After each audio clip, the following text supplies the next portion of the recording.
Hi, this is Terry Burnside, and I am talking to you from my shop, and we are going to make a simple carving of a dog. Um, the material is basswood, and we use a thin basswood block. This will be mostly a relief carve. Um, it's lined in points that indicate major cut lines. That pattern is pre-inked. I'll use one knife, um, just a typical rough out knife, and this will be a knife only carve. As always, I'm going to use my glove for safety on my offhand, and a thumb guard on my carving hand occasionally, because I'm going to get close to the blade with that thumb too. Before and or after I carve, I'll also sharpen it with this old four-sided strop that I have, and that's pretty important because you don't want to carve with a dull blade. Not fun and not safe. All right, let's get to the carving.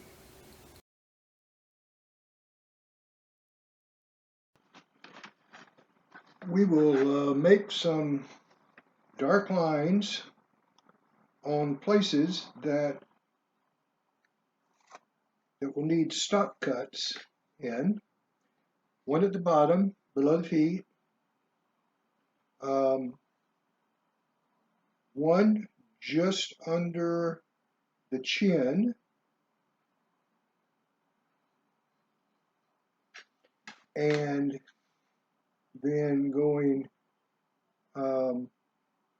vertically, one on the outside of the forelegs, one in the middle of the forelegs, and one on the outside of the other foreleg. Now, again, these are just marks to make stop cuts. One of the several basic and very important cuts in carving, a stop cut does what it says. It provides a barrier or border for cuts going into it, that line. So if I make a stop cut here, which I will, carve into it, that stop cut should stop me, does just what it says, right? And produce a nice even cut line. We'll see how that looks in just a second.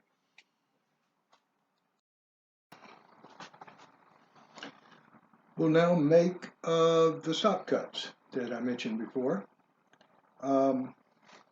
Use a little pressure and pull the knife across the line.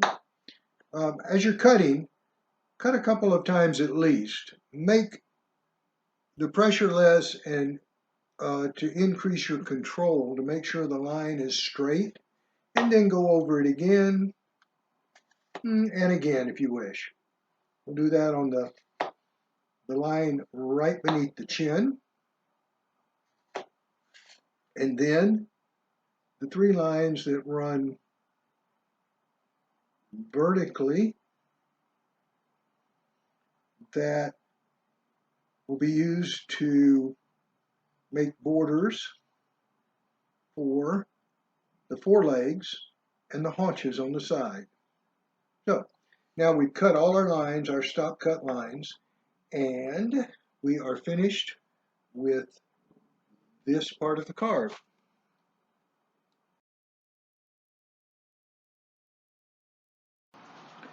In this step, what we'll do is carve. If you see the direction of these small arrows, we'll carve in that direction up toward the stop cut that we made in the previous step. We do the same thing under the chin, carve upward with the flat blade of the knife into that stop cut, And then on the haunches on the side, what we'll do is just remove slivers of this material with a push cut or a pull cut to take off the wood. So let's do that, and then I will show you what we end up with. All right, so these cuts will slice upward into the stop cut. And what we'll need to do, though, is make sure that before we're finished, that this cut line of the stop cut goes between 1/3 and 1/2 of the way through this block. We need to give it a little depth, this cut. All right, so do it again, and you just simply shave down into that line. A thing that you might want to do is use some sort of a board that you don't care about cutting up a little bit underneath this piece, so you can move it around and not worry about hurting whatever's underneath this. Doing it on the dining room table would probably not be a good idea. All right, so that's how I made that cut. Now, I'll show you another one on the side here. We need to take out this wood. This is where the haunches are. They need to be recessed a little from the forelegs. You need to give it a little, again, make it look like it has a little depth. So I'm just going to use a push cut and shave pieces off in that direction, and use a pull cut. That's the reason I have my thumb guide, because when I'm doing a pull cut, I get pretty darn close. To the blade with my thumb. There we go.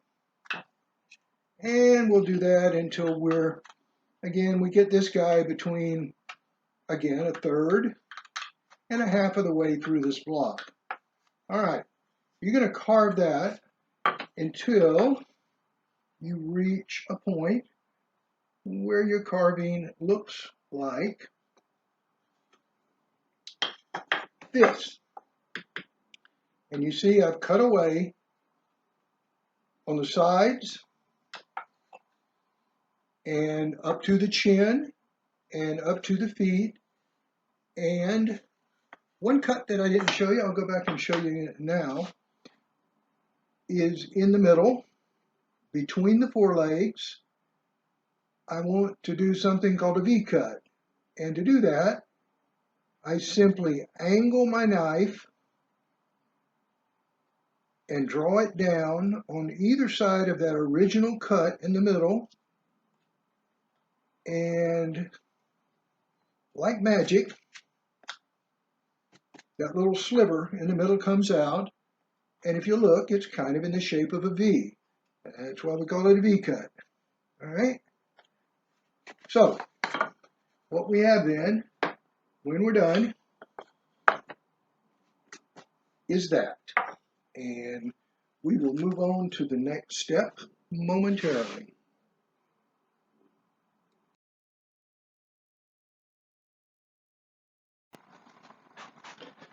Now, we'll compare the carving to what it should look like. This board, the study stick, shows where the stop lines have been cut. Here, here, here. And with the arrows and the cross hatching, what areas need to be carved out. Then what we did in the last step was exactly that, removing wood down into the stop cuts, going upward, under the feet, under the chin, and in toward the haunches on the side, and finally a V cut in the middle. All right. So now what we're going to do is cut out some small triangular shaped areas from under the chin on the sides and under the haunches on the sides to define those areas and make them, even though this is a simple carving, to make them look a little more realistic.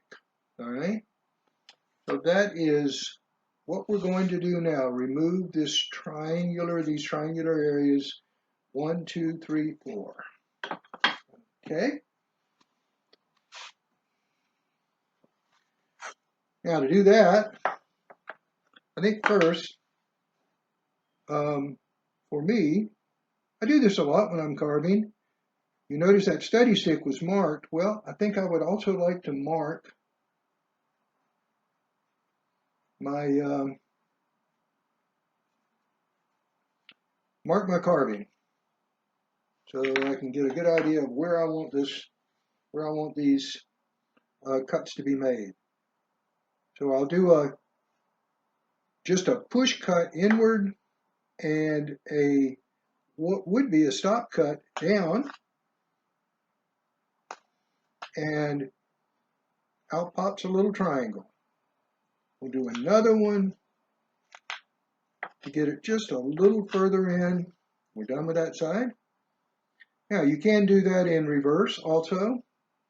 A cut down, a cut in, cut down, a cut in, and remove that little piece of wood. And we're just about done there. And we'll do the same thing in this area.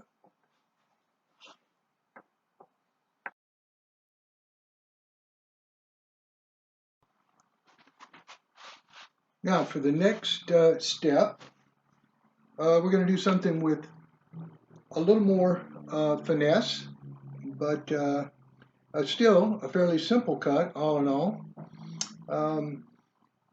This line is where the nose will be. This line, the eyebrows, the ears. What we want to do now is in a flat plane with the nose being the highest point and the tip of the ears being the lowest point, shave upward. And we're going to make kind of a ramp or plane shaped with the deepest cuts being at the top, the tip of the ears, and for all intents and purposes, leaving the nose alone at the height it is now. And then we'll do a much shorter version of that kind of cut downward from the nose line to the chin. And this will give the dog a little bit of little bit more shape in profile. Okay? So, how do we do that? Well, we start near the top, or the bottom, I guess, in this case, close to the nose, and shave very lightly upward, taking off small shavings. Right? Very thin. And you always need to look at what you're carving. You see, hopefully, you can see that the top now is thinner than the bottom. And that's what we want to do. We want to make the top in profile thinner than the bottom. So, do the same thing on the other side. Whoop, went pretty deep on that one. I probably need to go back and balance the other side. Here's something you might want to keep in mind, another hint for carving. When you're working on a thing that is supposed to be symmetric, that means the left side looks like the right side, you might want to try carving by alternating both sides. So we're going to keep carving this down in this manner on the top, and then next on the bottom until we have reached the depth that we want.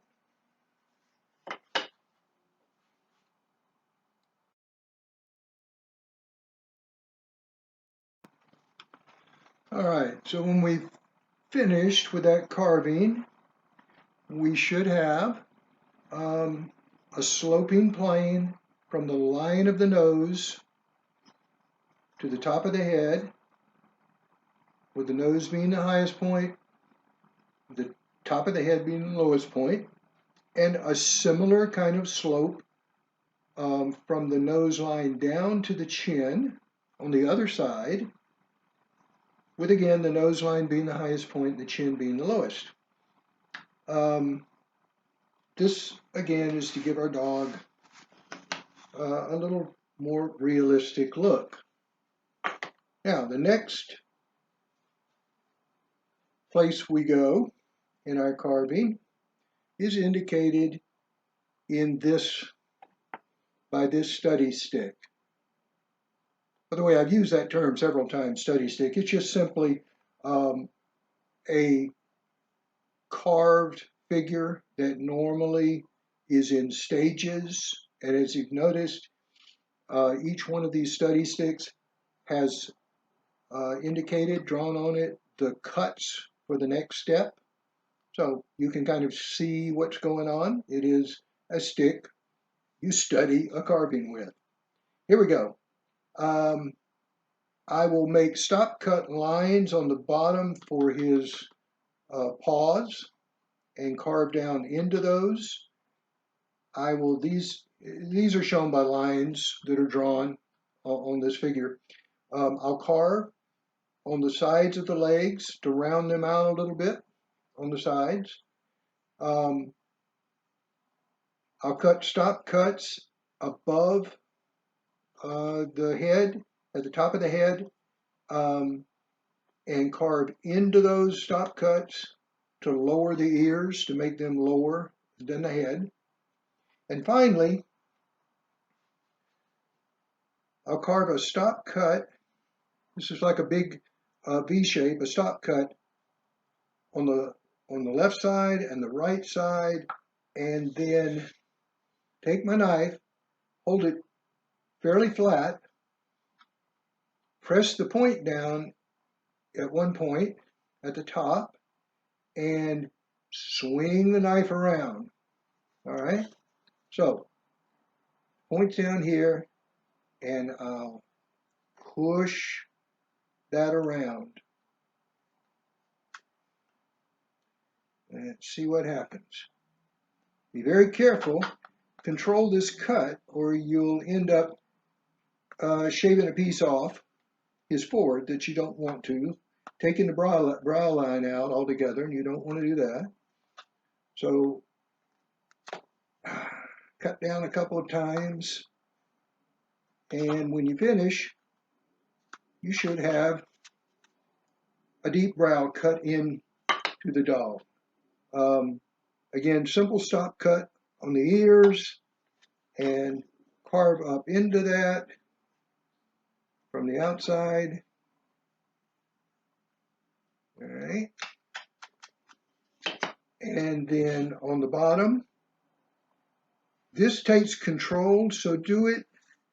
Make this stop cut in the way I talked about earlier, and that's one fairly light line to give you a guideline, and then you can make it heavier, go deeper on a second or third cut, and then just simply cut down into that stop cut.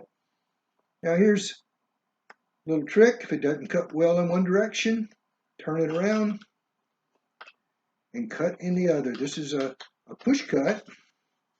This, on the other hand, would have been a pull cut. In this case, the push cut was easier to make because of where the stuff is. Okay, I'm going to clean this up a little bit, and then we'll go on to the next step.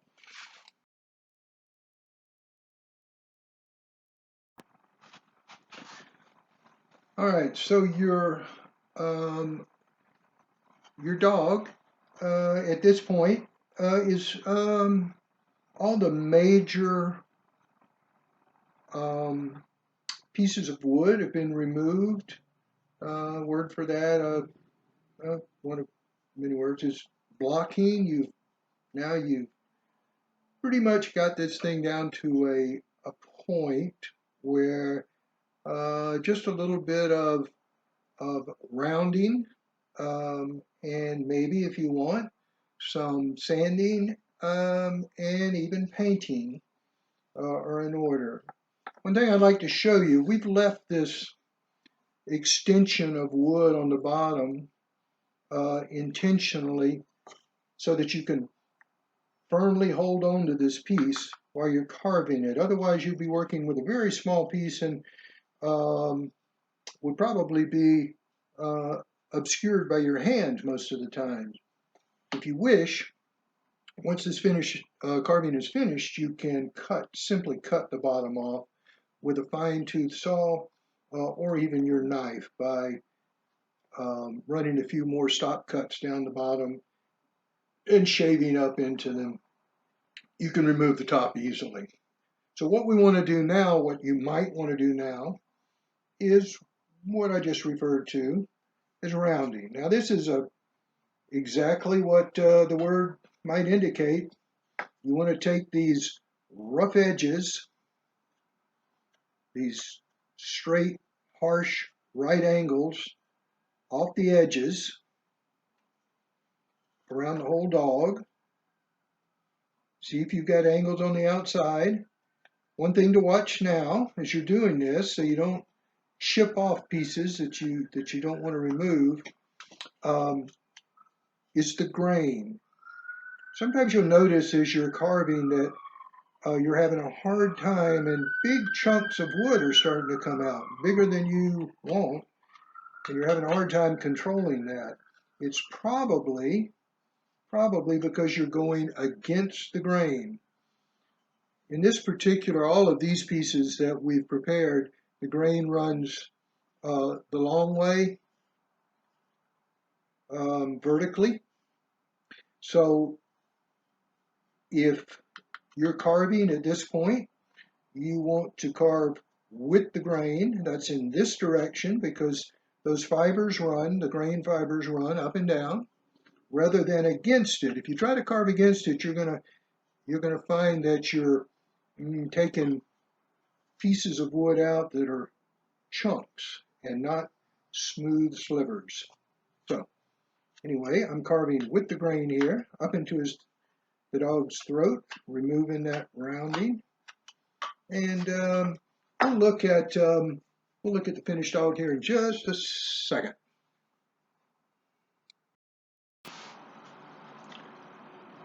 So after a little bit of rounding and some sanding, we now have a finished carving. At this point, you might, if you don't like the depth, this is kind of a relief carving really because the wood is so thin, right? If you don't like the depth, you might go back and try to cut it a little deeper in places if you'd like to do that. Or you might also want to paint the dog. But this is the finished and sanded carving.